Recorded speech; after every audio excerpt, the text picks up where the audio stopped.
anti korupsi. Dan ini Gopak maupun Syiafak itu kan bicara tentang Gopek atau Gopak, yaitu tentang anti corruption yang berkaitan dengan gimana kinerja parlemen di negara-negara Asia Pasifik.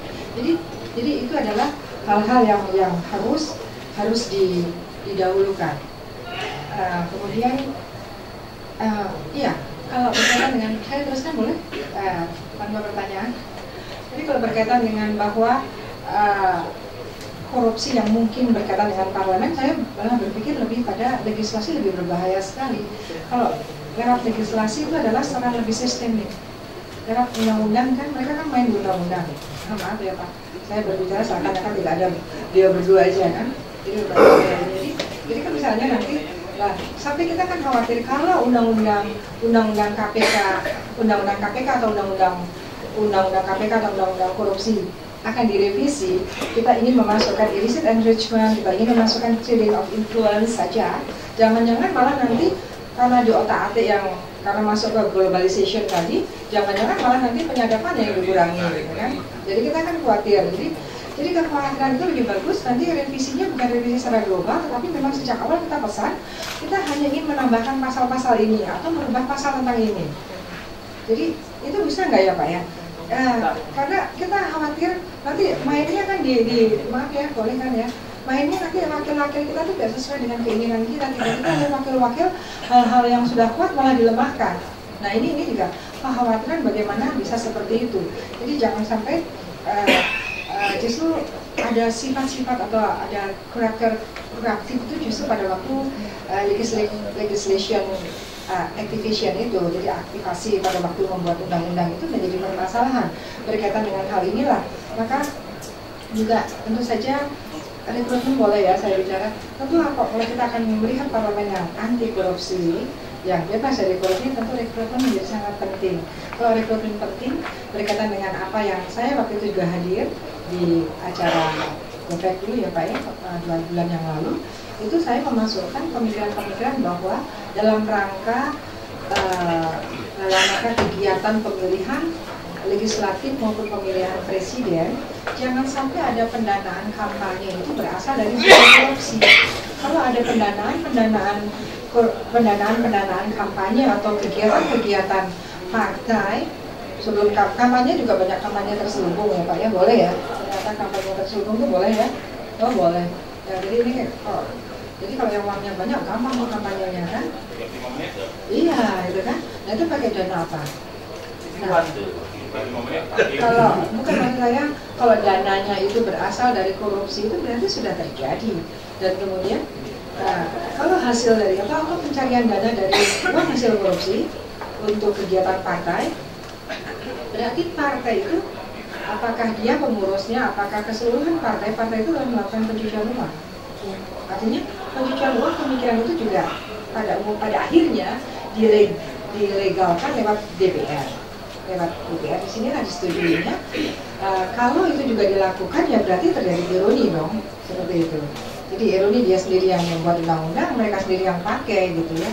Nah sebetulnya dalam hal seperti ini juga saya mungkin titip kepada Pak Pramono juga tadi berkaitan dengan ngapain nunggu 24 jam sama. Saya bilang Pak Akil ya, Pak Akil Mukhtar udah ketangkap tangan seperti itu, kurang apa lagi gitu kan.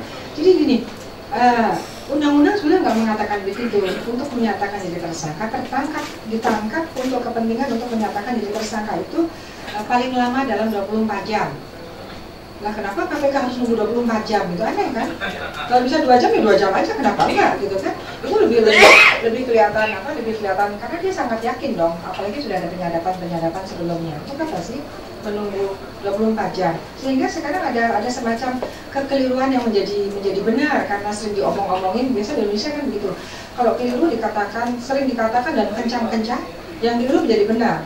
Yang benar yang jarang dibicarakan menjadi salah.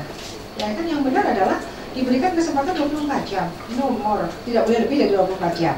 Nah kalau 5 jam bisa ya sudah 5 jam saja biar lebih deteren kan? Untuk apa nunggu seperti ini kan? Akhirnya hanya nunggu wartawan supaya nunggu sampai jam 10 malam di KPK nanti malam. Ya ngapain kan? Itu kan kayak nanti dibilangnya apa?